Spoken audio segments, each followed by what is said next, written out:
अवधूत चिंतन श्री गुरुदेव दत्त. नमस्कार मित्रांनो, श्री स्वामी समर्थ.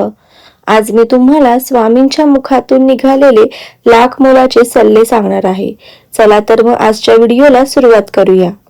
मला माहित आहे तुझी फरफट होतीये, तू धडपडतोयस, पण आता नाही होणार. आता सगळं काही ठीक होणार आहे. तुझ्या मनासारखं तुला वाटत आहे तसं. तू इतकं अडचणीत आहेस तरी मी आज का हे सांगत आहे. आता माझं बोलणं अगदी शांतपणे ऐक. तुला सगळी उत्तरे मिळतील, कारण खरंच होणार आहे सगळं ठीक. चिंता करू नकोस. चिंता तुझी न कळत तुलाच जाळत आहे, तरीही तू तिला कवटाळून बसत आहेस. पण हीच ती खरी वेळ आहे, तुला कळत नाहीये. अरे, दगडालाही दैवत्व येण्यासाठी घाव सोसावे लागतात, तेव्हाच कुठेतरी त्याची मूर्ती बनते.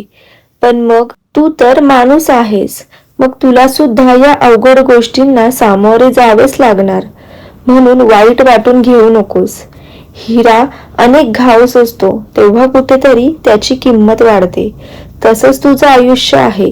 अनेक प्रसंग आले असतील अथवा येतील, कारण तो प्रत्येक घाव तुला त्या हिऱ्याप्रमाणेच कणखर मजबूत बनवतो. सगळ्यांना सगळ्याच गोष्टी मिळत नाही, म्हणून त्यांना मिळतं त्यांनी काहीतरी वेगळं केलेलं असतं, हे लक्षात ठेव.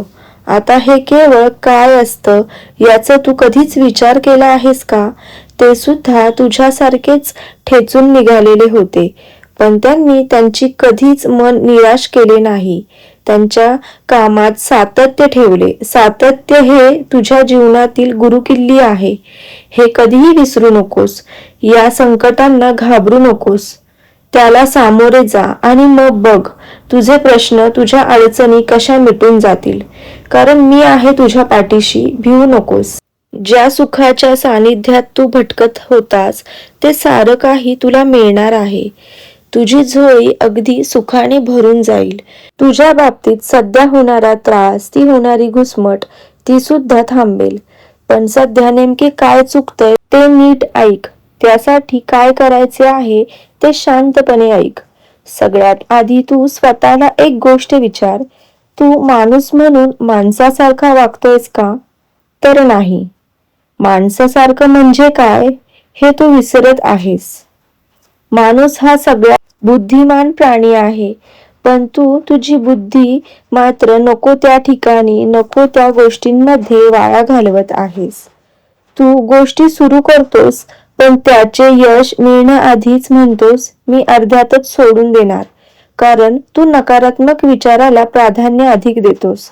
आता तसं इतरांच्या बाबतीमध्ये तो असा का वागतो, ती अशी का वागते, असा विचार करणे थांबव. स्वतःचा अमूल्य वेळ आणि मानसिक ताकद वाया घालवू नकोस. ज्याला जसं वागायचं आहे त्याला तसं वागू दे, कारण मूळ स्वभाव त्या माणसाचा आहे आणि त्यामुळे तू विचार केल्याने त्याचा स्वभाव काही बदलणार नाही. मग तू विचार आता स्वतःचा कर. प्रत्येक दिवशी स्वतःला अधिक उत्तम बनवण्याचे काम कर. माणूस म्हणून मनाने साफ राहा. सकारात्मक विचार कर. मी तुझ्या पाठीशी आहे.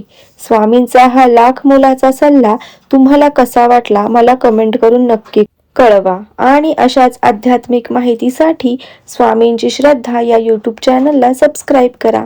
श्री स्वामी समर्थ.